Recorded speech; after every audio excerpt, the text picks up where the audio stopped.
Om Sahana Bhavatu Sahano Bhunaktu Sahaviryam Karavavahai Tejasvinavadhitamastu ma Vitvishawahai.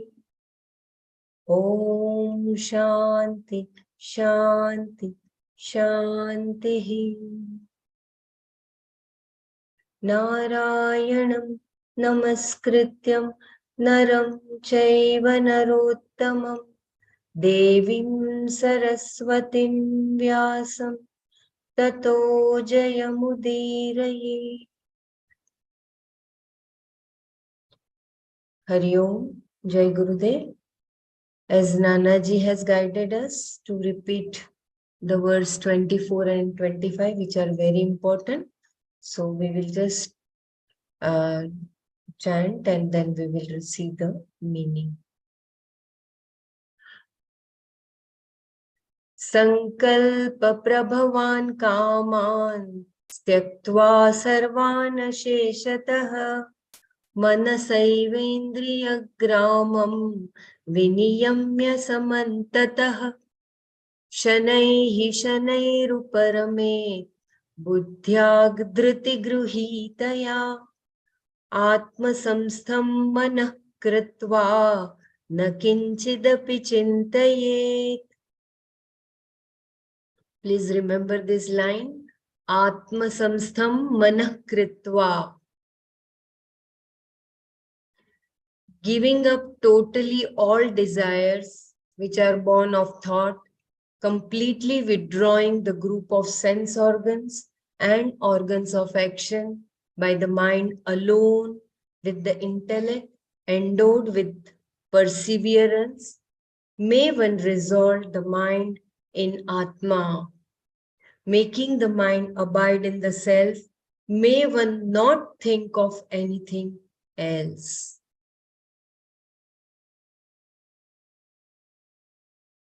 So that will help us in dissociation of our dukkha and with the association with the Satchitananda Swarupa. If you want me to repeat any paragraph, just let me know. I will just repeat here about Dhriti. Dhriti means firmness and also dhairya, courage, which imply care and wisdom as well. Dhriti grahitva, grahita. Dhriti grihita here means that the buddhi is endowed with courage, firmness and wisdom, meaning discrimination, viveka. With this kind of buddhi, then the mind is made to abide in Atma, which we shall come back to later. The use of repetition in this verse, shanaihi shanaihi, meaning slowly, slowly, is typical of Sanskrit. And what does one do slowly, slowly? May one resolve, uparamet, the mind, meaning oneself.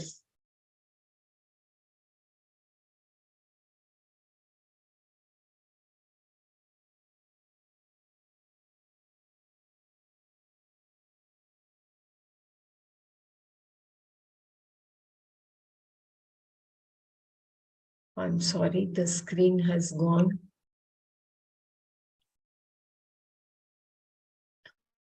Yeah. May one resolve, uparamet, the meaning oneself in this particular way, making the mind abide in without thinking of anything else. Atma samstha manah kritva na kinchidapi chintayet, thinking only of Atma, the object of meditation. So in this verse, two things have to be understood. What are this courage and discrimination that are required? And what does it mean to place the mind in Atma, the object of meditation, Dhyaya Vishaya? What kind of placing is involved here? Is the mind to be placed in Atma like one places an orange in a basket? Or is the mind to be placed on top of Atma perhaps? If Atma Samstham Manah Kritva is not properly understood, making the mind abide in Atma becomes a very big problem. But once Atma Samstham Manah Kritva is clearly understood, there is no problem and Dhriti also becomes clear.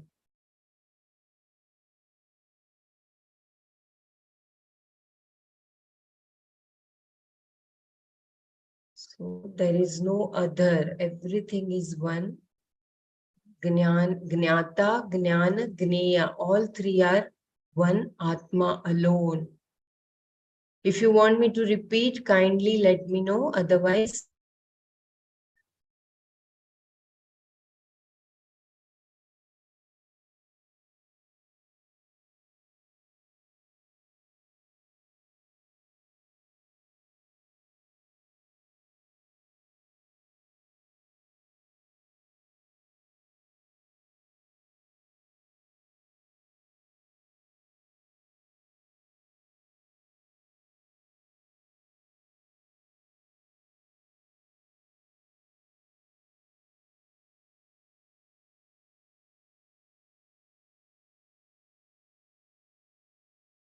I will read the main paragraphs and lines, redirecting the mind to the very basis thoughts. The basis of thought is consciousness, whereas the object of thought can be anything. For example, a tree. The object of a tree thought is the tree, and the basis of the thought is consciousness.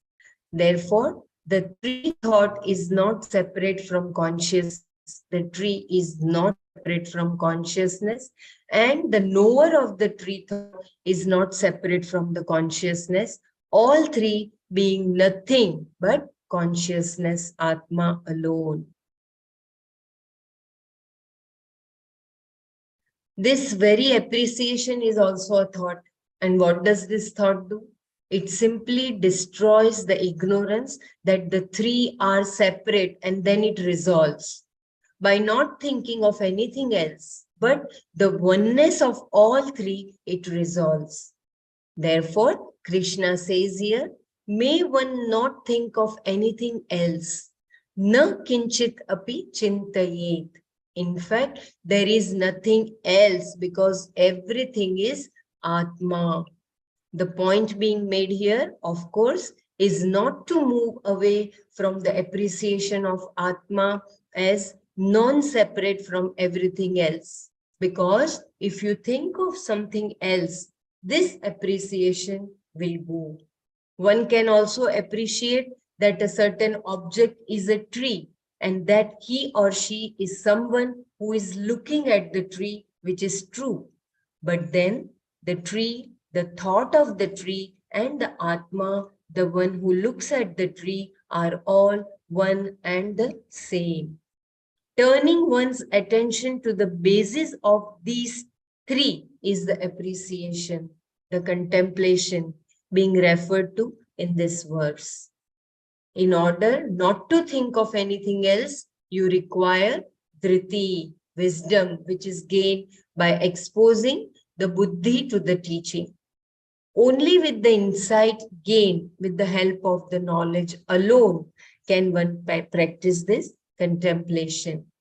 Dhriti also implies courage here because contemplation requires a certain steadiness, firmness, or commitment in order to understand that knower, known, and knowledge are one and the same, given that our orientation has always been that they are separate.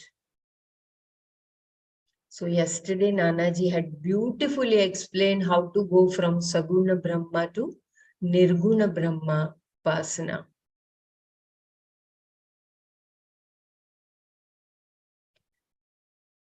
Seeing the fact removes the obstacles because the orientation that they are one is against our experience. There will naturally be some obstruction in appreciating this fact.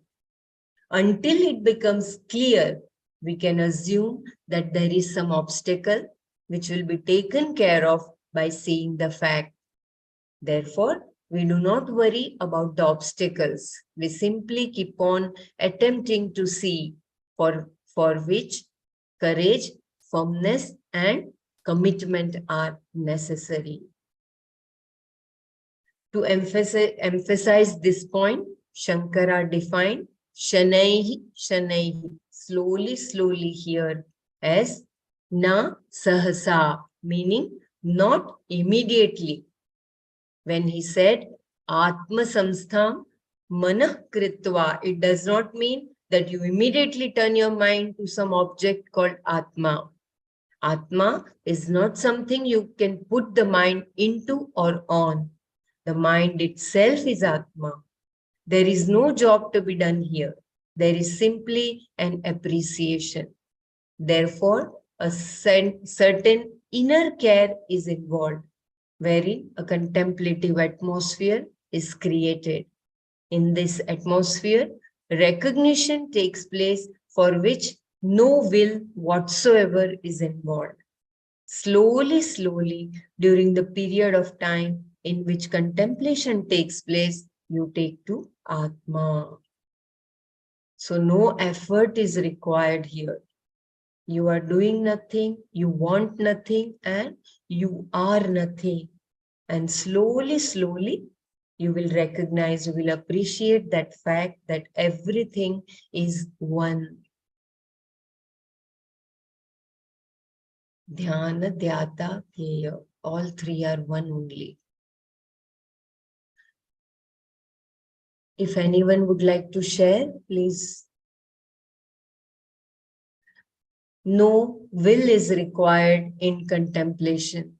In meditation, will is only with reference to sitting and other preparations. Once these are taken care of, the will does not do anything. In fact, will is the problem and therefore has to be surrendered to the contemplation itself. The contemplation takes over your will, so to speak. The mind becomes as though possessed. You as a person, the contemplator, are possessed by that very contemplativeness. Therefore, no will is required here. Very important paragraph. Please remember, what will do you require to appreciate something beautiful? None. The very will gets resolved in the appreciation of that which is beautiful, that which is inspiring. What will is there when you have a love for something? Whatever will there is just resolves. So beautiful. Similarly, in contemplation, you do not push your will in order to gain Atma. You do not grind your teeth, roll up your sleeves, sit in your seat of meditation and say, today I am going to get that Atma. There is no such thing. It is not like wanting to do something or gain something that the world has to offer. If you want to do a particular job, for example, you can assert your will and get it done. But you cannot sit down, crush your eyelids together tightly and say that you are going to get that. All that you will get is a headache. A person who tries to gain Atma by using his or her will not gain Atma because the person is Atma. Such a beautiful revelation in the explanation by Swamiji. So remember the last line, a person who tries to gain Atma by using his or her will not gain Atma because the person is Atma. When you are that Swarupa, you don't have to gain anything. You just need to recognize or appreciate that fact. Therefore, first one creates contemplativeness, which is taken care of by one's exposure to the teaching, buddhigrahya. You must know what you are aiming at, conveyed here by Atma Samstham Manah Kritva Na Kinchit Api Chintaye. Let the appreciation of Atma takes place in the mind, either by contemplating on the non-separation of knower, known knowledge, or by taking a particular expression such as Satya Sarvoham, the truth of everything, and meditating upon contemplation that is in keeping with the teaching. I will repeat this paragraph once again. Therefore, first one creates contemplativeness, which is taken care of by one's exposure to the teaching. You must know what you are aiming at, conveyed here by Atma Samstham Manah Kritva Na Kinchit Api Chintayet. Let the appreciation of Atma take place in the mind, either by contemplating on the non-separation of knower, known, knowledge, or by taking a particular expression such as Satya Swarupoham. I am the truth of everything, and meditating upon it. This is a contemplation that is in keeping with the teaching. Yesterday, Nanaji also told, no, for contemplation, you can say, you can have that Ananta aspect of Nirguna Brahma, which is Anant.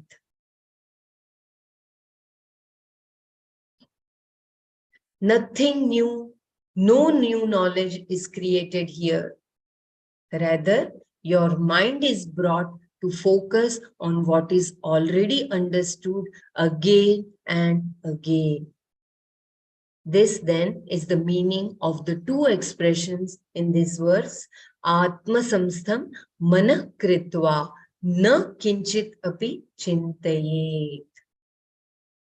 So beautiful. So with that,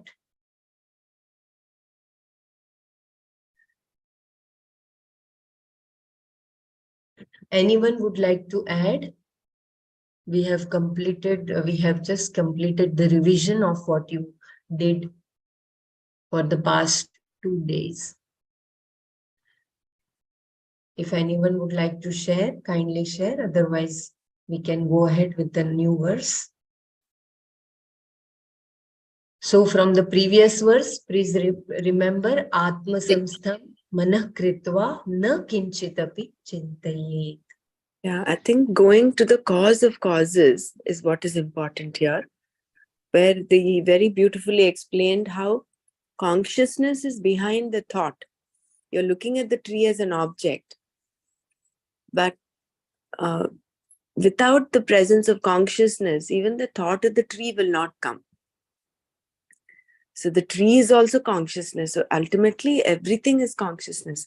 So when you are, when you hold your mind on that consciousness aspect that is in and through everything, then you're doing that Atma Samstham Manah Kritva. You're keeping your focus only on that, the one, the cause of all the causes. Here, I think I was just remembering the three different kinds of truths, the Pratibhasika Satta, the Vyavaharika Satta, and the Paramarthika Satta. So Pratibhasika is with respect to each one. Each one of us has a different universe inside of us. We see the world differently. Whereas Vyavaharika Satta is the world of reality as it is, the world of Maya, the whole world of creation. And then you have the Paramarthika Satta, which is one which is universal for everyone, which is just that consciousness in and through the whole creation, whole universe, the Advaita Bhav there. So what Bhagwan is asking us to do is to use our will. Dhriti is required to create this thought in our mind, this understanding in our mind, for which we require the Shastra and everything. But once you come to the seat of meditation, you drop the will, you let go of your efforts, and just remain in that state where everything is one. So you're dwelling on the Paramarthika Satta, where you drop your Pratibhasika Satta and the Vyavaharika Satta, and you just resolve in the being there.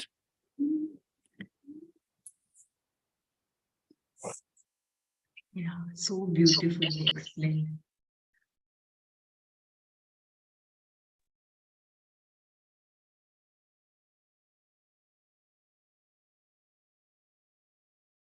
Even this line is very beautiful. Nothing new, no new knowledge is created here. Very beautiful line. Nothing new. No, even the knowledge which is not known is also the same consciousness. Jai Gurudev, a lot of disturbance is coming when somebody speaks. Is it a problem from my instrument or somebody is unmuted? I think it's quite clear from my side. It's fine. No one is unmuted, I think. Yeah, there is nobody. I think it is. My internet, I hope I'm not, unstable internet. No. For a brief while it was, but it's clear now, Bela. Maybe Madhuri, you just have to log out and log in and come back and check your Wi-Fi. Okay. I will do that quickly. Yeah, so with that, shall we go to the next verse or anyone would like to share? Yeah, and just one other thing is that when you are meditating upon that aspect of Aham Satya Swarupaha or Aham Brahmasmi, that thing ultimately, although that is also a thought, that will, as Swamiji mentioned, that will remove the ignorance of the self, and then you recognize Atma. So that is what is the difference between Nirvikalpa Samadhi and this Atma Jnana or recognition of the Atma.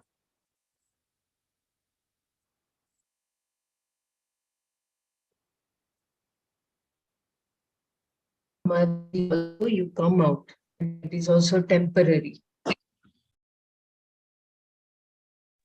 Yes.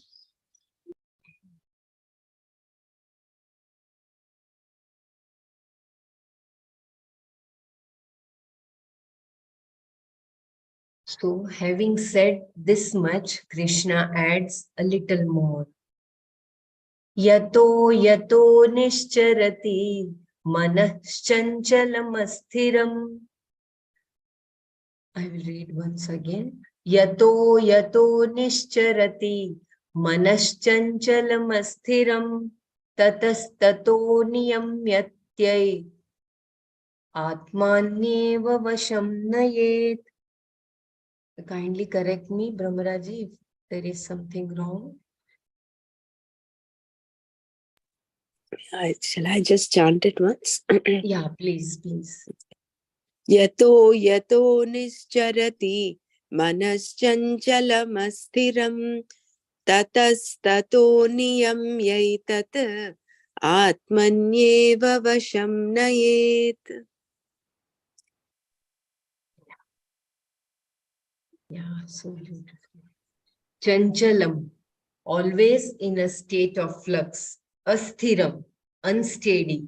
Manah, the mind. Yatah, for whatever reason. Nishcharati, goes away. Tatah, from that reason. Etat, it, the mind.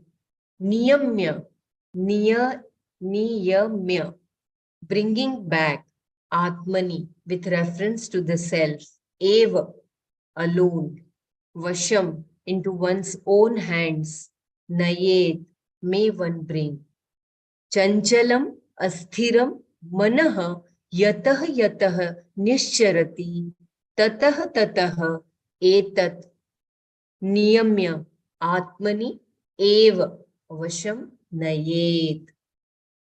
For whatever reason, the unsteady mind, always in a state of flux, goes away, bringing it back from that with reference to the self alone. May one bring the mind into one's own hands. I will repeat. For whatever reason, the unsteady mind, always in a state of flux, goes away, bringing it back from that with reference to the self alone. May one bring the mind into one's own hands.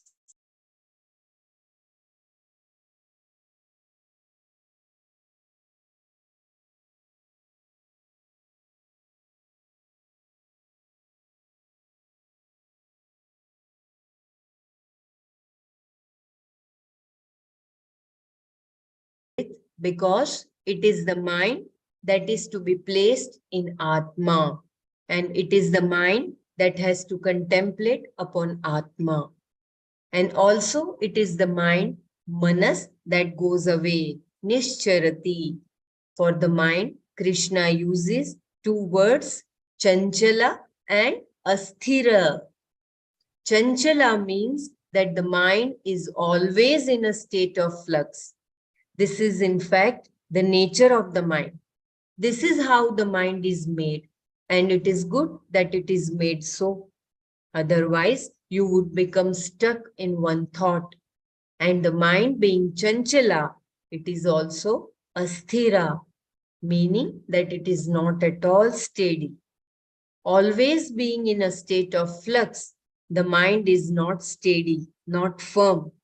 Thus, both the words chanchala and asthira qualify each other. Being in flux, the mind is not steady. Chanchalatvat asthiram. And being unsteady, the mind is in flux. Asthiravat asthiratvat chanchalam. Asthiratvat chanchalam. I will just read this beautiful shloka once again. Yato yato nischarati manaschanchalamasthiram tatastato niyamyaitat atmanyeva vasham nayet.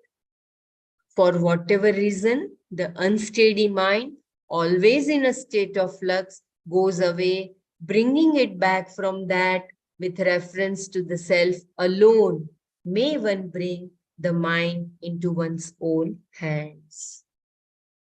So beautiful. It is, Swamiji has described our mana as Chanchala mana, which is always in a state of flux, past and future, past and future. And it is its nature. It is not wrong. Swamiji is saying that is how it is made.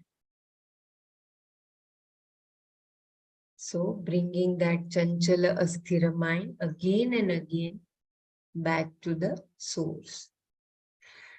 The mind itself is not a problem. Krishna further describes the mind here by saying that it goes out nischarati. That it goes out is not a problem. It is natural. Because the mind's nature is chanchala and asthira. It goes away from the chosen object of meditation for whatever reason. Yatah yatah.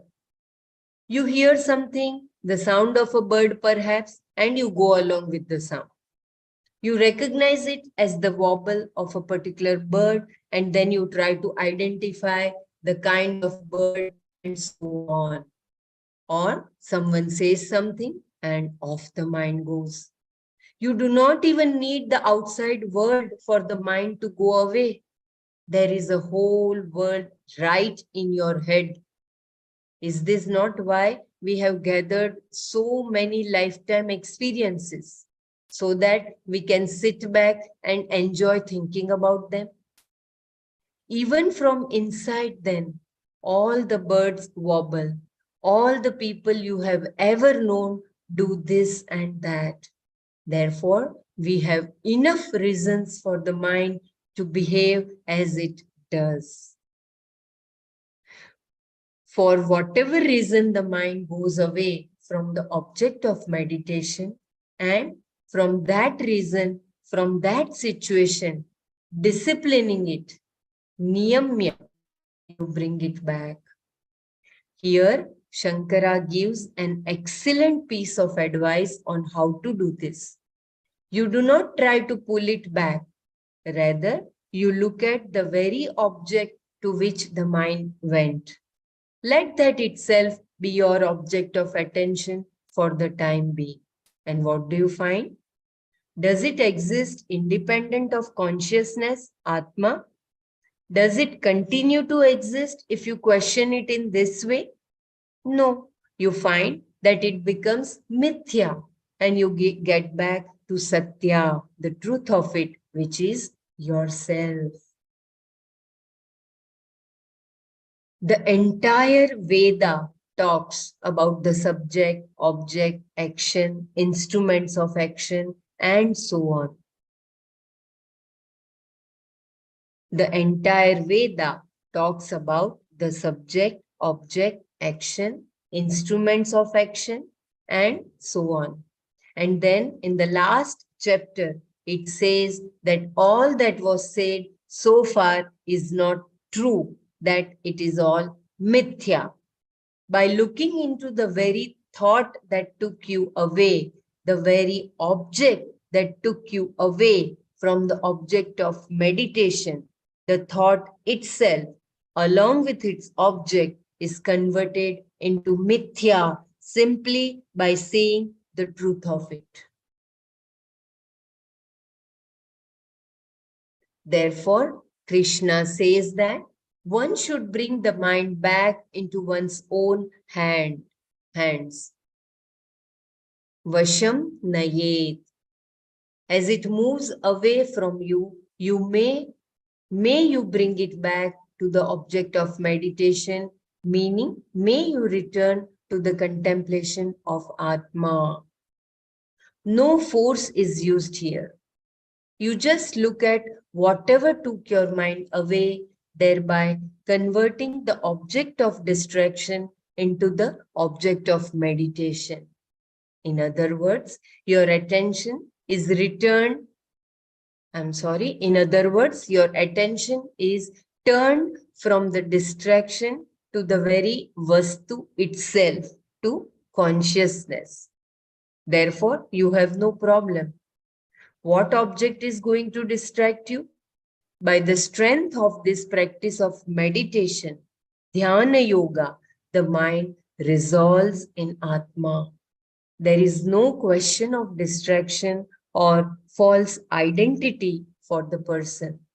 The mind remains as a mind alone and therefore does not pose any problem.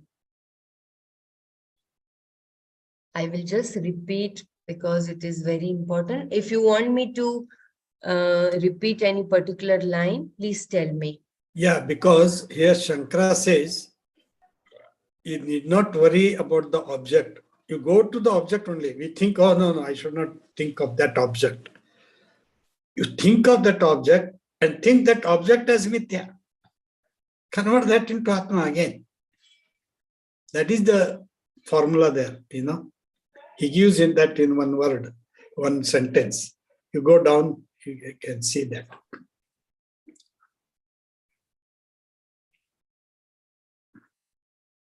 No, not a problem. Next. You Awesome. still No. Up. There was whatever. Can you just read the whole paragraph one more time, Bila? Yeah. Yeah. Yeah, I think The, Shankara gives a formula there. A very, very good thing. yeah. The mind itself is not a problem.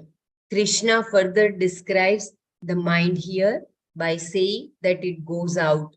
Nishcharati. That it goes out is not a problem. It is natural. Because the mind's nature is chanchala and asthira. It goes away from the chosen object of meditation for whatever reason. Yataha yataha. You hear something, the sound of a bird perhaps, and you go along with the sound. You recognize it as the wobble of a particular bird, and then you try to identify the kind of bird and so on. Or someone says something and off the mind goes. You do not even need the outside world for the mind to go away. There is a whole world right in your head. Is this not why we have gathered so many lifetime experiences so that we can sit back and enjoy thinking about them? Even from inside, then, all the birds wobble, all the people you have ever known do this and that. Therefore, we have enough reasons for the mind to behave as it does. So, this is about our inner chatting. And this all comes when we sit in meditation. We all have experience, right? For whatever reason, the mind goes away from the object of meditation. And from that reason, from that situation, disciplining it, niyamya, you bring it back. Here, Shankara gives an excellent piece of advice on how to do this. This is what I was telling. Yeah, you do not try to pull it back. Rather, you look at the very object to which the mind went. Let that itself be your object of attention for the time being. And what do you find? Does it exist independent of consciousness, Atma? Does it continue to exist if you question it in this way? No. You find that it becomes mithya and you get back to satya, the truth of it, which is yourself. The entire Veda. Here, I'm actually, sorry, I'm reminded of what Gurudev has said once as a technique. He says, when there is something that's bothering you, some worry that's bothering your head, that is what keeps going back. Your mind keeps going back to that. Just look at the words. There is some worry. My son is sick or my daughter is sick. Something like that is going on in your head. He says, just look at the words. My daughter is sick. So you just separate those words like that and you go on and on. You just do that. Then the worry, as though it actually just dissolves. I think rather than making it into mithya, instead of doing that, the very attention on that will dissolve that and make it mithya. And you come back to that, the source of the whole thing. The thought would not have come without your thinking about it. The thought has come also because of consciousness. So again, it's going back to the cause of the whole thought. Then the thought actually becomes very, should I say, would be like the waves of the ocean. They just come and go, come and go. Like Gauna Pratyaya, we had talked earlier, no? Yeah.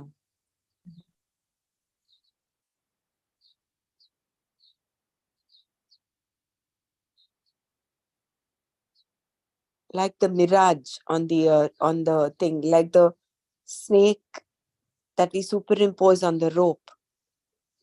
So all the thoughts that we get are nothing but a ripple of vibration in the very consciousness. So when we look at it that way, then they don't have their existence. Then it becomes mithya. That is what you correctly told it. Isn't it? Yes. See, the wave is a mithya. Wave does not have any independent existence of its own. Only because of the ocean, the wave is. Now, what is happening in the seat of meditation when you're getting carried away by a thought, maybe someone talking or the bird singing? The mind is going away to that thought. It's like a wave that has risen. But it is only because of the bird singing that the mind went in there. But there was a time when the bird was not singing. That is when the ocean is still. So that if we can bring our mind back to that, the stillness of the ocean, the reason for the wave, the ocean is the reason for the wave. So what happens when our mind, the usual chanchala mana, is that it goes away into all these little manifestations of the waves and it gets caught over there. So slowly retrieving it back to resolving in the depth of the ocean, to being in the depth of the ocean. And then automatically you'll see all the waves that come and go, are nothing but the ocean. The thought itself could not have happened without consciousness. The wave cannot happen without the water in the ocean. We have to think that wave is also water. That is what. Wave is also consciousness, Water. right? That is where that is what. it dissolves. The knower, That is the knowledge, problem. and the known. That all is of the that solution. merges. That Yeah. is the solution he gives. You go along the wave and Correct. think that wave is also water. Yeah. So it dissolves. Correct. Yeah, I'm just reminded of the Spandakarika where Gurudev talks of the general vibration and the special vibration. He says the whole world is nothing but is nothing but vibration, and the general vibration is the ultimate, is Brahman or the consciousness, and the special vibration, all these little manifestations, including the thoughts that come into our mind, are the special vibrations. So understanding that the special vibrations have their source in the general, remaining in the general vibration, that will be the attempt in meditation. So getting back that atma samstham, bringing back the mind that is going away and getting caught up in the different special vibrations.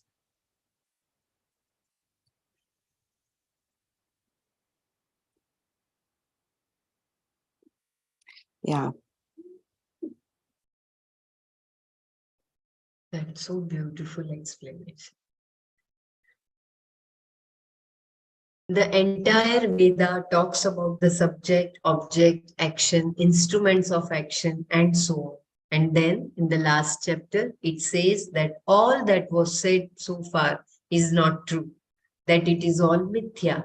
By looking into the very thought that took you away, the very object that took you away from the object of meditation, the thought itself, along with its object, is converted into mithya simply by seeing the truth of it. Therefore, Krishna says that one should bring the mind back into one's own hands. Vasham nayet. As it moves away from you, may you bring it back to the object of meditation, meaning may you return to the contemplation of Atma. No force is used here. You just look at whatever took your mind away, thereby converting the object of object of distraction into the object of meditation. I will repeat the line. No force is used here. You just look at whatever took your mind away, thereby converting the object of distraction into the object of meditation. In other words, your attention is turned from the distraction to the very vastu itself, to consciousness. Therefore, you have no problem. What object is going to distract you? By the strength of this practice of meditation, dhyana yoga, the mind resolves in Atma. There is no question of distraction or false identity for the person. The mind remains as mind alone and therefore does not pose any problem. In the next verse, Krishna discusses the results of such meditation. Prashantamanasam khenam yoginam sukhamuttamam upaiti shantarajasam brahma bhutamakalmasham. Prashant manasam, one whose mind is tranquil. Shanta rajasam, one whose impurities have all resolved. Akalmasham, one whose life is free from all defects. Brahma bhutam, one who has become Brahman. Enam, this yoginam, meditator. He indeed, uttamam, the most exalted. Sukham, happiness. Upaiti, riches. Prashant manasam, shanta rajasam, akalmasham, brahma bhutam, enam, yoginam, he, uttamam, sukham, upaiti. Indeed, the most exalted happiness reaches this meditator whose mind is tranquil, whose impurities have all resolved, whose life is free from all defects, one who has become Brahman through knowledge. I will read once again the meaning.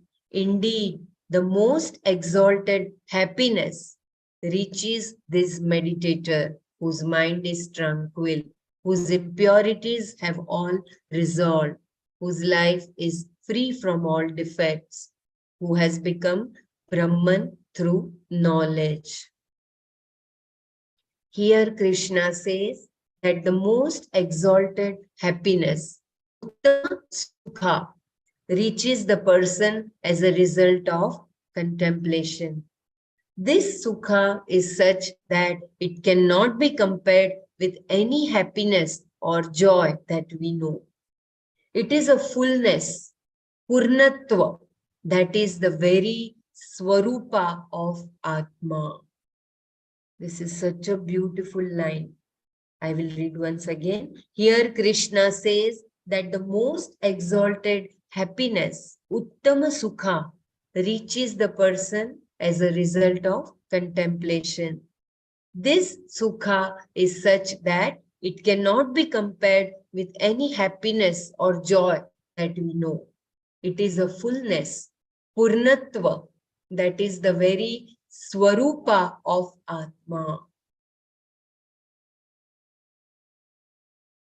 In any moment of joy or happiness, the seeker thought difference is resolved, there being nothing but Atma, even though there is an object or situation involved. Take music, for example.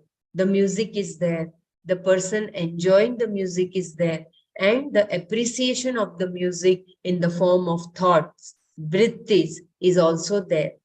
In this music, Sukha, the division between these three is resolved.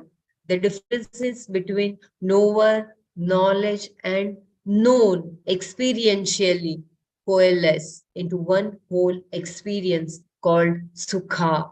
And what makes the experience whole? Atma, whose nature is oneness. Consciousness makes it Sukha. I will repeat this paragraph. In any moment of joy or happiness, the seeker sought difference is resolved, there being nothing but Atma, even though there is an object or situation involved. Take music, for example. The music is there, the person enjoying the music is there, and the appreciation of the music in the form of thoughts, vrittis, is also there. In this music, Sukha, The division between these three is resolved. The differences between knower, knowledge, and known experientially coalesce into one whole experience called Sukha. And what makes the experience whole? Atma, whose nature is oneness, consciousness, makes it Sukha. So beautiful. So everything dissolves in one. Sukha is a word that we already know. Therefore, it can be used as a definition, a lakshana, to point out the swarupa of Atma as the wholeness, the limitlessness that stands undivided between an object and oneself. Please try to recognize here the word Lakshana and Swarupa. I will read the line once again. Sukha is a word that we already know. Therefore, it can be used as a definition, a Lakshana, to point out the Swarupa of Atma as the wholeness, the limitlessness that stands undivided between an object and oneself. This undivided whole that is oneself, Atma, is pointed out here by the word Sukha. Therefore, it cannot be ordinary Sukha. The Sukha we know in moments of joy.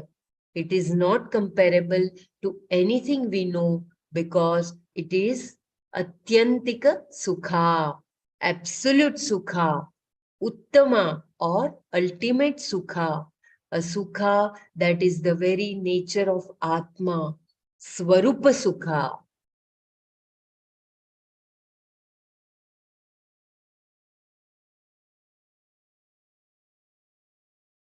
So here again, Swamiji has brought back the word Atyantika Sukha, which we had seen in the, I think in the beginning of the Dhyana Yoga.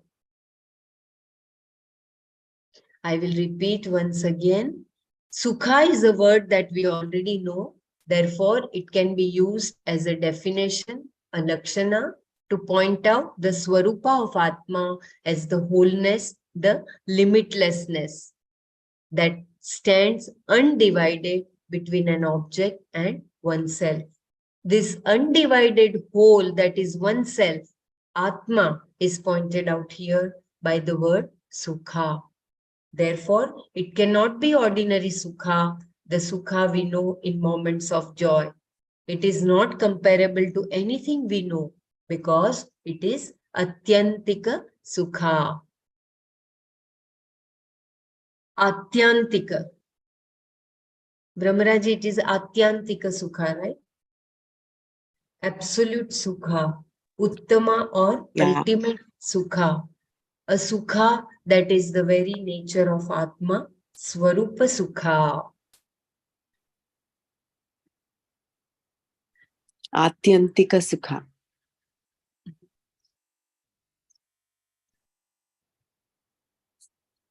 And who qualifies for absolute Sukha? And whom does this Uttama Sukha reach? The person who meditates upon Atma, described here as Prashanta Manasa, Shanta Rajasa, Brahma Bhuta, and Akalmasha. Again, as we have seen before, these words describe the person and at the same time reveal the results of practicing Dhyana Yoga and the qualifications required by a person before the knowledge can be gained. A person who is Prashanta Manasa, Manas, Kshamyatam, a person who is Prashanta Manas is one whose mind is resolved, tranquil, for whom the mind poses no problem. Therefore, this Uttama Sukha reaches him or her. The person is also Shanta Rajas, one for whom all the impurities, Rajas, are resolved. Shankara defines such impurity as the fascination for things that are totally false. Mohadi Klesha, based on one's ragas and dveshas. Whereas the person being described here is one who is no longer in the hands of ragas and dveshas, which is why he or she is a kalmasha. So beautiful. So whose antakaran has become pure, he, the one who is prashanta manas, for him this uttama sukha reaches.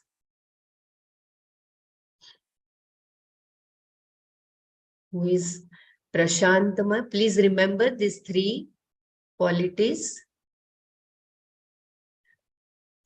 Shanta Rajasa, Brahma Bhuta, and Akalmasha.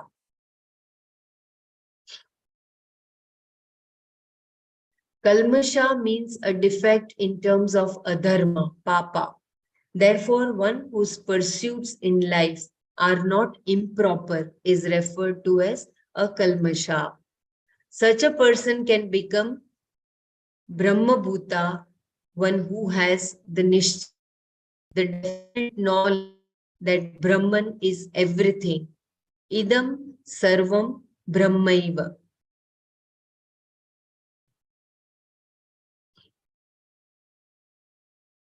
I will read this once again. Kalmasha means a defect in terms of adharma, papa. Therefore, one whose pursuits in life are not improper is referred to as a kalmasha. Such a person can become Brahma Bhuta, one who has the nishchaya, the definite knowledge that Brahman is everything. Idam sarvam brahmaiva. And because Brahman is everything, I am that Brahman. Tat Brahma aham asmi. Brahman being everything, I am everything. Aham idam sarvam. Knowing this, the person is Brahma Bhuta. And this Brahma Bhuta, who is Akalmasha, Shanta Rajasa, and Prashanta Manasa, gains Uttama Sukha, Ananda, it being the Swarupa of Atma. Because of the knowledge of Atma, this Sukha as though reaches the person. So that the Sukha, which is a Lakshana, becomes the Swarupa.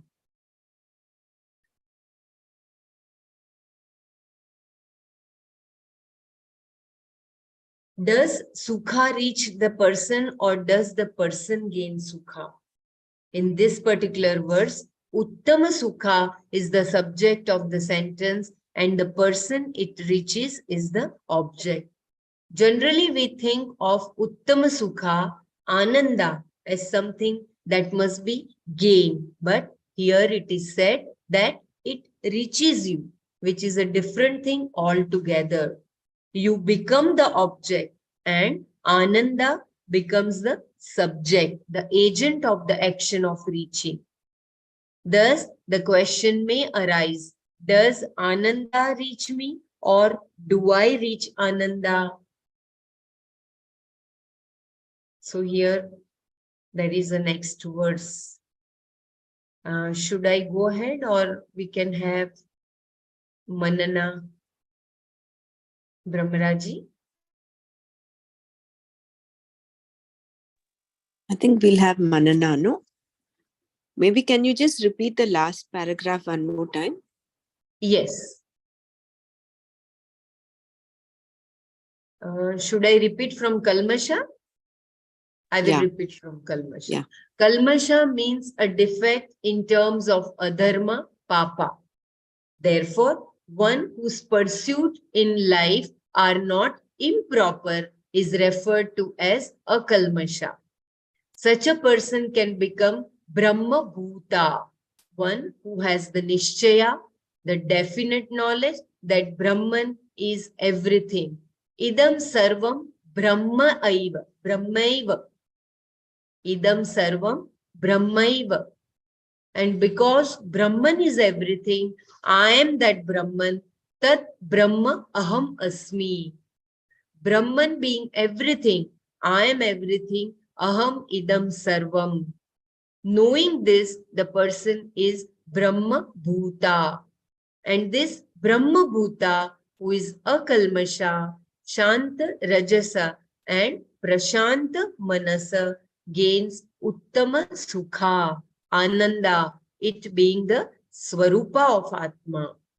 Because of the knowledge of Atma, this Sukha as though reaches the person. Does Sukha reach the person, or does the person gain Sukha? In this particular verse, Uttama Sukha is the subject of the sentence and the person it reaches is the object. Generally, we think of Uttama Sukha, Ananda, as something that must be gained. But here it is said that it reaches you, which is a different thing altogether. You become the object and Ananda becomes the subject, the agent of the action of reaching. Thus, the question may arise, does Ananda reach me or do I reach Ananda? I think that in the next verse, it is clarified. But as per my knowledge, that Sukha, which is the Lakshana, you become that Swarupa, which is already there, Sat Chit Ananda Swarupa, which is the Swarup of Atma. Once you have these three qualification, Akalmasha, Shanta Rajasa, and Prashanta Manasa. So with that, we will close our eyes for a few seconds and then we will contribute for the Manana.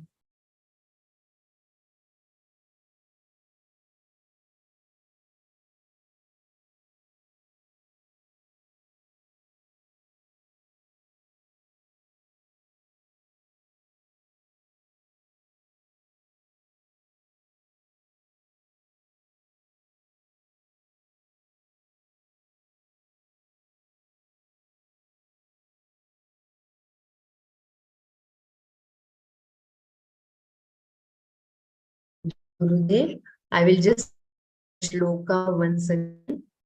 The shloka. So please remember them.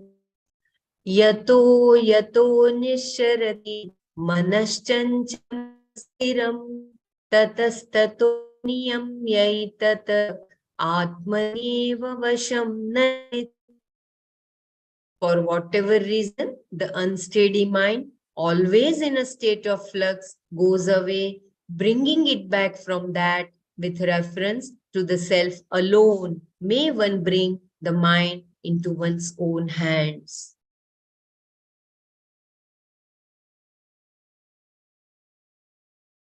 Prashantamanasam yenam yoginam sukhamuttamam upaiti shantarajasam brahma bhutamakalmasham.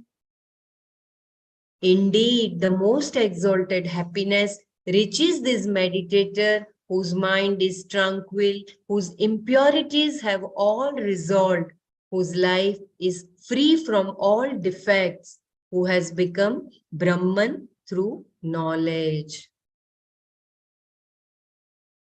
So please share your takeaways for today's Manana. So basically, Krishna, Bhagwan is giving us these benchmarks that we have to attain in order to get this upaiti shanta rajasam, to get this atyantika sukha. Number one, we will have to, can we just show that shloka once? Prashanta manasam. That is one, a tranquil state of mind. And the previous verse was chanchalam hi manah kritva. The mind is constantly in a flux. So calming that mind, bringing that mind to a tranquility, that is one. And then the next is shanta rajasam, where your the mind is rid of the impurities born out of raga and dvesha. For me, as I understood when you were reading Shanta Rajasam, I know Swamiji has given a different meaning there, is where your Rajas becomes Shant. It is only Yeah, because of I also felt Rajas, same. only because of Rajas that we even get a thought or a desire. So when your desires have kind of have been, I will not say subdued, but have settled down. There's no more raga or dvesha there. So your mind is tranquil and shanta rajasam. And then brahma bhutam, akalmasham. These 4 words, I mean, these are like the benchmarks before we can get into that Brahman consciousness that we will have to attain. And to get all of this, you require dhriti. But once you come to this state, then through will, you cannot, like Swamiji very nicely mentioned, he says, you cannot close your eyes tight and say, okay, today, now I'm going to get Atma. It's not going to happen. So, but till we reach this state, there is a certain amount of commitment, will required. And with use of Viveka, you get to this state. Akalmasham is where you are actually doing things according to dharma, isn't it? Is that what was mentioned? The term akalmasha is the one who is Does not do the wrong thing. That's what. yeah. So He will basically, do he's the dharmic. He's ethical. dharmic. That is He's the ethical. kalmas. Yeah, he's a kalmasha. So you have to be dharmic. That is step number 1. Unless you're dharmic, you cannot even think of becoming akalmasha. Most important is Shanta Rajasam. Wonderful here. Means we have to make Rajas Shanta. Rajas is dynamics. Dynamic. So for that, we have to become sattvic. Even the food, the thought, the environment, everything. And especially the food. It starts with food and everything, So once we come to that sattvic bhavana, then only these all prashanta manasa can happen. Prashanta manasa, shanta rajasam, bhuta, Brahma bhuta. Brahma bhuta is it happens automatically when you have this akalmasha and these 3. It is a state. Brahma bhuta is a state. See, such a person can become Brahma Bhuta, Bhuta, one who has the state. Nishchaya, the definite knowledge that Brahman Knowledge. is everything. Everything, yes. Idam sarvam Brahma Yeah. Brahma eva. Good. Brahma eva. Good. Yes. That's So it. for that you require pramana, because from the Shastra, you gain this, you get this firm knowledge that everything is Brahman. You have to Even the establish advanced in course, in one of the meditations, Gurudev mentions, can't get the exact sentence, but he says, there is no other, there is only one, and that is the vibration. You are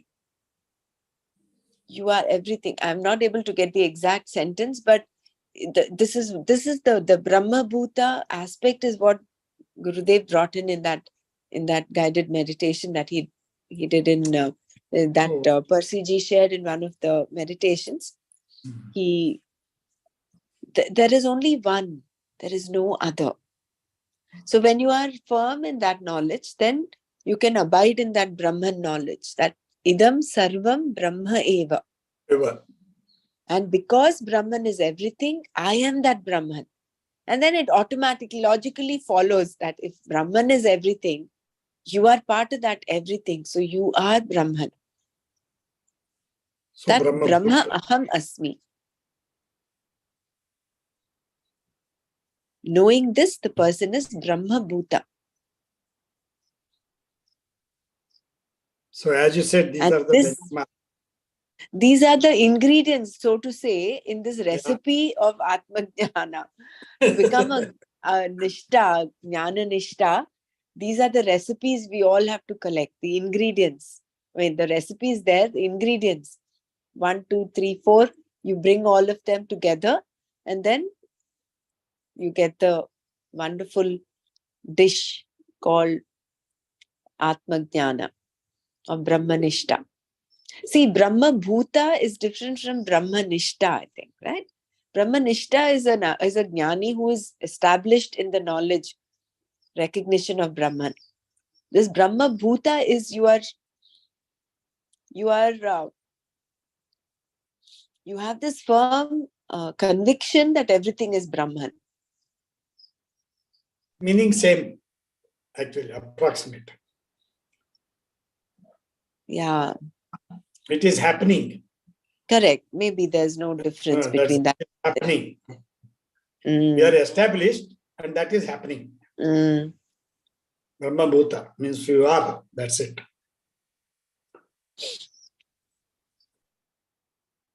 And does the sukha reach the person, or does the person gain sukha? Actually, there is no gap. There is no gap. You just become that. That is what I think. Anybody else also? Everybody else also share, please. No, that's a wonderful, because the subject is sukha there, and the object is we. So we become that sukha. So good it is. Sukha will not come to us. We are going to the sukha. So wonderful. Good.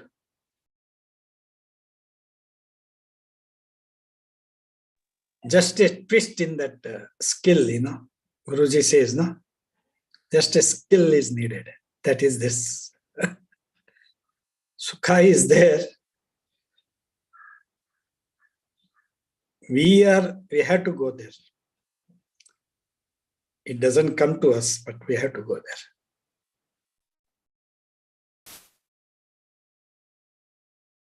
All is within. Isn't it that sukha is within only? We don't have to go anywhere. It is within. We have to realize it.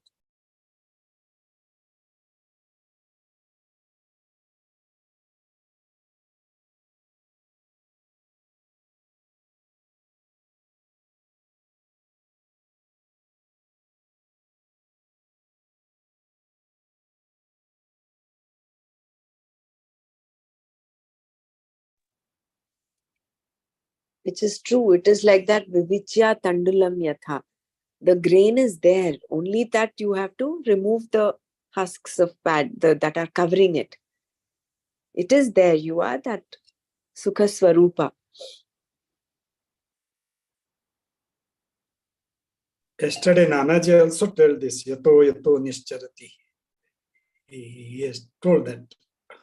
He was wonderfully, he gave that yesterday, this. Yato yato hi nischarati manaschanchalam stiram. Tatastato niyamaita. Vasham nayet. Beautiful. Didi, realizing that we are a part of Brahman is, one realizes it, but we are Brahman, like I am Brahman. That part, can you elaborate a little more?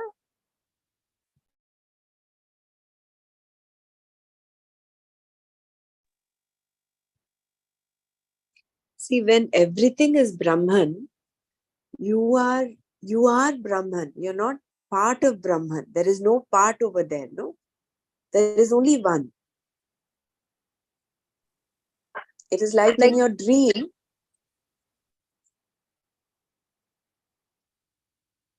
The dreamer is you. The dream world is what you have created.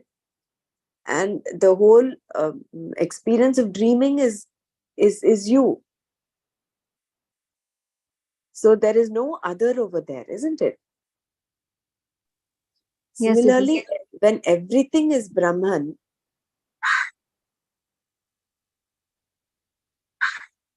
there is nothing else. There is only Then that you are common Brahman. vibration. You are Brahman. This Pandakarika is what actually, gives this, brings this this thing of everything is Brahman into a state where we can understand. You have this general vibration that is running in and through creation. That is Brahman. And that is what you are. And even the ocean analogy. Yeah. No. Ocean You are water. analogy. Yeah. Ocean is part of the wave is part of the ocean is one understanding. But the wave becoming the ocean, the wave is the ocean. There is nothing, no difference between the ocean and the wave. When you look at the substance of the wave. So that is you are Brahman. You no longer have your identity as Jiva.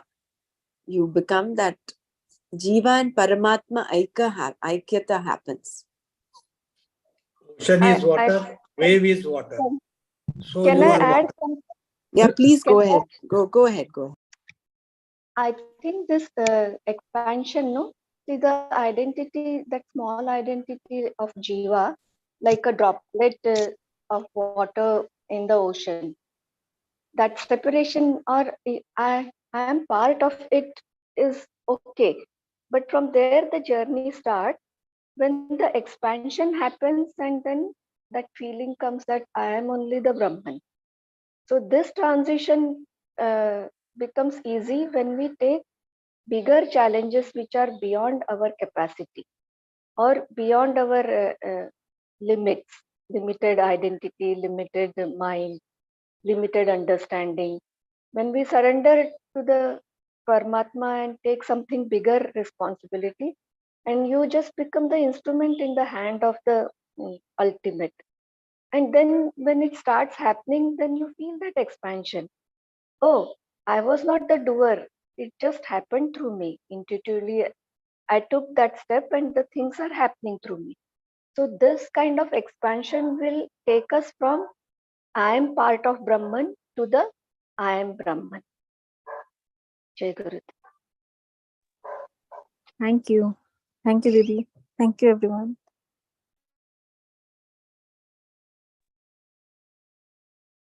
Uh, it reminds me of Gurudev in the part 1 course. We used to start the course with I belong to you. And that belongingness is everything. When the wave feels that it is part of the ocean only, and all water, same way all of us are all Brahman, the realization will come.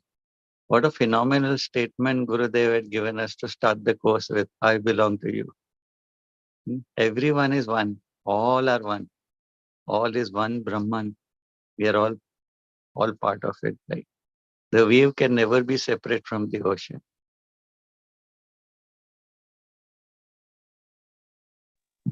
Just Yeah, beautiful it is.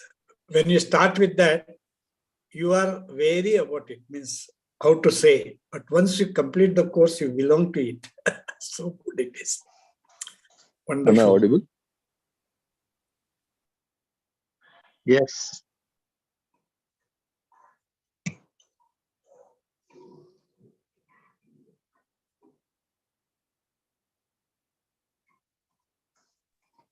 Yes, you are audible. Please go ahead. No, I wanted to add just something. Look, when we say I am the Brahman, to start with, we have to see all our other like body, mind, everything as instruments, upadhis. When we are able to disassociate ourselves from our upadhis, then slowly that realization that I am Brahman also starts to happen. Isn't it? Today we are caught up, or our identification is wrong. We think that we are the body, we think we are the mind, intellect, and all that. That's where we are not able to think that we are Brahman. How can we be Brahman? Right? But I think once we start seeing these as instruments, then slowly that realization starts to happen. And then at one point, you'll start to feel that, yes, it's like the movie projected on the screen. Everything is happening, yes, but this is all happening in the Brahman. Right? That is where that actual realization of you are Brahman starts to happen, is what I feel. This is my personal feeling. Very beautiful. Very beautiful.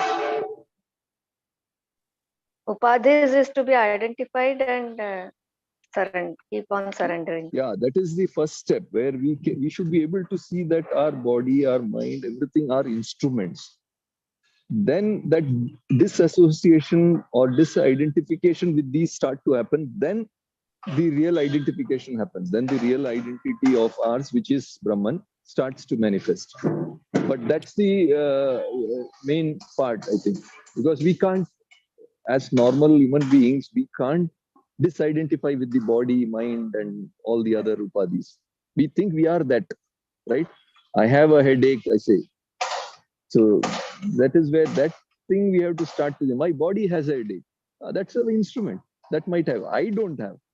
I is different from the body, right? So that's where if we are able to disidentify, then your Brahman will automatically happen. That is what the Guruji Jai Gurudev. says, no? Jai Gurudev. You are somebody, so you have to become nobody. Means all the upadhis you have to dissociate. That is what dukkha sangam, dukkha sanyogam viyogam. So that emptiness has to happen.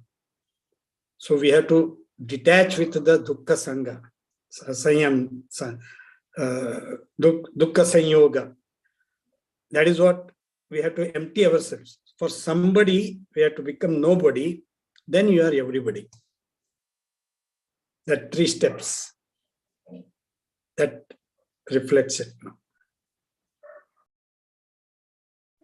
Yeah, but what is the process? It won't happen just like that on its own. That is what, dukkha sanyoga viyoga. No, dukkha sanyoga viyoga. That is what, become empty, hollow and empty. And then you become everyone. That is what we are doing it in sadhana. We are slowly reducing our upadhis. For that, you require viveka and knowledge, all discrimination those. and knowledge. Knowledge. Only with knowledge can you distinguish that I am not the body, I am not the mind, senses. Yes. That is what dukkha That is why sanyoga viveka is viyoga. required. Brahmaraji, along with knowledge, what should you call that? One is the knowledge. Yes, knowledge many of us might have.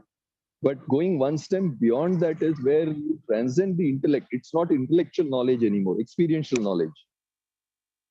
Then only knowledge is required to get into. Huh? Anubhuti is most important. Anubhuti is important because otherwise that is that Brahma scholars are there, Bhuta. many scholars. That is what Brahma Bhutam. Brahma Bhuta, that's what it is. Maybe it is Abhyasa and Vairagya. Abhyasa, Vairagya is required, but all this finally, I think, boils down to how clear our mind or how purified our mind becomes. The moment mind starts to lose all its so-called tendencies or the what technicalities of the mind, then this starts to shine from within. Right? The veil is nothing but the mind. The mind is veiling the true nature of ours. It's veiling it. And if it veils first and then it starts projecting something different. So once we are able to fine-tune our mind and refine our mind to such an extent that the inner true nature starts to automatically shine. Reflect. Yesterday, something about a bronze vessel and how it needs to be, paid and cleaned from within again and again. And all that black stains are removed. I don't remember exactly the words he said, but it was wonderful. I think that recording would really help if it is put in this group. We would like to go through that again. All the impurities in the mind to be removed first. He gave an example of a bronze vessel. Brahmaraji, do you remember what he said exactly? Yes. Yeah, because I was I was just telling him we've come to 6th chapter, but when you go back to the shlokas of 2nd, 3rd and all of that, it seems like you still have to go back and read it again and again. So he says that is where polishing is required. Just like you have a copper vessel, if you just leave it there, it might just get rusted. I don't know whether he mentioned that rusted thing, but he said only when you keep doing it every day, polishing it, that it will shine. Yeah, And he especially said, bronze and copper vessel have this problem, no? The moment you you don't use leave it, it or gets you keep it tarnished. for some time, yeah, it immediately gathers this black color. Because I Tarnished. had a copper vessel which, yeah, unfortunately I didn't clean it. So it's now like not usable. So you have to constantly clean it. This is the Yeah. whole sadhana that you use for that, I That is guess. what Nanaji told 18 times we have to read Right. that, Bhagavad Gita. And it is The Gita. Shanaihi, Shani. and it is, and punaha. These two are important. You cannot get it all of a sudden. You cannot be impatient with this, number one. So Shanaihi, gently, very gently, slowly, little by little. And then punaha, you have to be in this space and this knowledge, revisit it. Otherwise, because the samskaras are so strong all through our lifetimes, no matter how much sadhana we've done, all of us have got the experience. I mean, I am talking for myself. There are times when all that knowledge, right now we are in a very sattvic space, so you will not commit any mistake. But out of this space, when you go back to the world, in that moment where ignorance, you're in that engulfed in ignorance, that moment of not being aware, anyone can make a mistake. There are times when I've lost my temper and so many things happen. And then you come back and then say, oh, why did that happen? So that those samskaras are so strong, unless we are in this practice day in and day out, that is the sadhana, the copper vessel will gather a lot of tarnish. So in order to keep it polished and keep it clean, so that it reflects, like how Vijayji very beautifully said, unless your mirror is cleaned, you cannot see the reflection of the Atma in there. Otherwise, it will only be a distorted image. I will share the YouTube recording in the group. It is actually there in the, it was on YouTube, but I'll share that recording. I want to go through it again. Like Yeah, Nanaji's just ring into your mind. Like It was such a beautiful, really beautiful worded. Words are also so beautiful, so exact. And the verses, exact verses say, so wonderful. Really loved that session yesterday's. even Patanjali Yoga Sutras also, there also it is said you get rid of the vrittis in the mind, past impressions and all that, that you have to do your sadhana regularly for a long, for how somebody asks, and then for, it's like nearly तत्तु दीर्घकाल नैरन्तर्य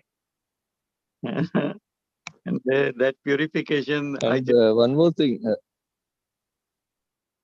Sorry. Yeah, please continue. No, please go ahead.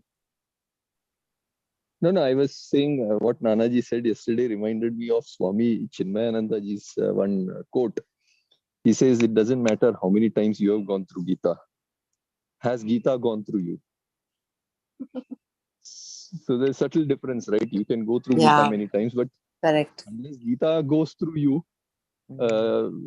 change won't happen. So that's where I think how much of it we assimilate, how much of it we put it into practice, and all that is what matters, I think. Yesterday, Even actually, there, everything was aho. जो जनक को हुआ था ना, kind of. We also went through yesterday, no? Few minutes. When Nanaji was mentioning, it was like aho kind of thing happening. but that is where I think the element of faith comes in. We have going through Gita, yes, but how much of Gita has actually gone in if we start doubting that, uh, I mean, I'm not refuting the fact that we have to do manana and then understand, contemplate, all that is required. But there may be this little doubt, like happened to me yesterday. I said, we've done this, but then when you go back to some of the shlokas, it seems like they are new. I mean, you have to go back again and revisit them to understand the actual import of those shlokas. But then, like that vessel, that the basket that the little boy goes to the river and comes back to bring water, the dirty basket, every time he dips it in water, there is some cleansing happening. I think there is that inner cleansing that is happening at a very subtle level. And for certain, this manana and being in this knowledge is not going to go not. There will be some effect, but of course, yes, we will have to make that effort. That purusharth should be there, that commitment should be there to not just leave it for this 1.5 hour session, but assimilate it and actually start using the knowledge. I think it will more happen. conscious and living with awareness. Correct. Every moment. Like Paramaraji, you said, yes, we might get angry, but how long do we hold the anger? Right. Is it just coming and going? Then it's okay. Because we as human beings, we will have emotions, right? But how soon can we drop it and move forward? Yeah. That probably वो जन्मों का patterns है ना, repetitively we had done it for million times. So have patience, and it's happening for sure. How we were 10 years back, 5 years back, before pandemic, and now so much transformation is happening, no doubt about it. But again and again we need to, and that we are doing, na? So beautifully we are going through it. Jai Gurudev, but yesterday's aho moment came because of that hollow and empty made by, given by Percy ji. That is what I think. That's how that aho moment came again and again, with each and every word or each and every sentence of Nanaji. Jai Gurudev. And I feel that we keep doing our Purusharth and surrender to God. One day it will happen. I know we have exceeded time, but I just wanted to share this because this is very fresh in what happened yesterday. Very briefly, I will like to share. We are actually planning to move house, okay? And then there is this place that we saw, and we've almost kind of confirmed. But this, the manager there, was pushing us to kind of give our commitment. But there were a few things that Prem was keen on finalizing, so we put it on hold. It was at that state when he sent back a message saying there is another party who's very keen on taking the property there. They want to rent it. So unless you hasten, it's not going to be there. And then afterwards, by the time I was busy and all that, by the time I could reply to him, he stopped reading my messages and he was not taking my call. So in my mind, it was like, oh, I think he is already committed to the other party. So it was like my mind, the whole mind was occupied by this thought. And there was that little remorse. Then I was just looking back. I went back and I said, why am I having this? It is only because my mind that the dhyayato vishayan pumsaha sangaste shupajayate. Because my mind is just thinking about only that house. Let me just come back. Let me let me just detach myself from that thought, and let me remain in the peace that whatever best has to happen will happen. If that house is to come to us, it will come. If it is not meant for us, it will not happen. So with this little understanding, because even when my seat of meditation, during my prayers and all that, this thought kept coming. It kept coming.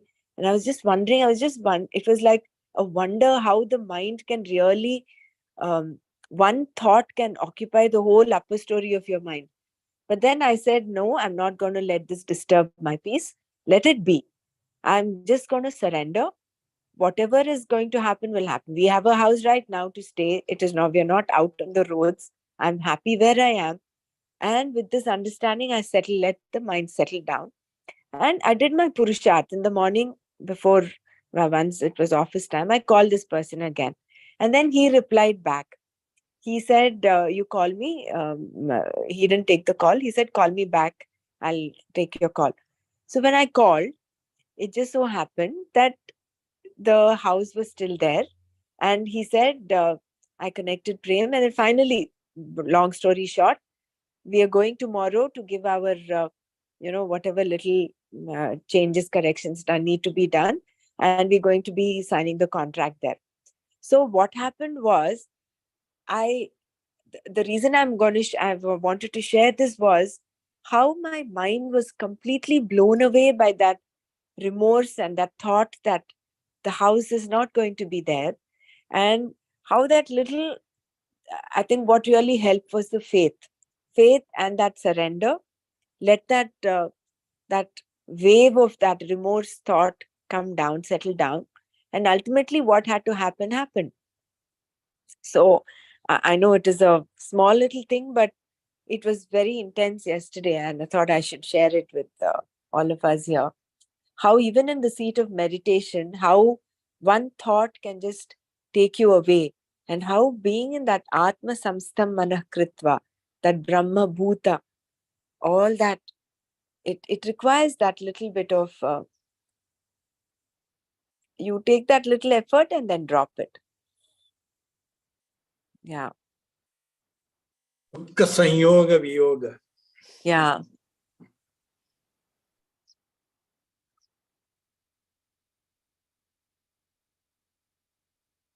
Basically, this house is close to where I'll be working soon. I mean, it's only a rental property. It will make my work much easier because it's just 3 minutes away from the workplace. So it brings in it will save a lot of time. So that was why it was important that we get that place. And finally, I think with blessings, we're getting it. So nice sharing, Didi. Yeah, it happens. Sometimes you can't even sleep when that thought takes over your mind. Yeah. So And great. what Persiji Congratulations, was you got it. sharing about, and really, what helped me also was the beautiful knowledge that Persiji shared during the advanced course of how the energy moves upwards. When you're positive, how it moves from the base chakra to the top, and how when you are obsessed, obsession is at the negative energy that is there in the Manipura. There is greed, obsession. No, it is in the second chakra, no? Obsession, lust, and obsession. So I said, no, this is what is happening. Let me just uplift my energy. Let me just be aware of it. And then just that little awareness of that, the center there, it just got the energy moving up. So I should really thank also the advanced course and Percy's, the way he brought in that knowledge. All of this helped. All of this helped in relieving me. That dukkha samyoga viyoga, that little viyoga happened for that moment. And there was so much of peace, honestly. I felt so good. Yeah, I think we will stop here today because we have overshot 8 minutes. Yes. You want to share anything, Persiji, before we close? No, for me, the reverse happened when I sold my house in Kolaba and Gurudev said tsunami work. I just dropped that, wow, I couldn't find another house for about 15, 16 days. And when this happened, I said, now I'm going to do your work. Now you do my work, like of finding a house.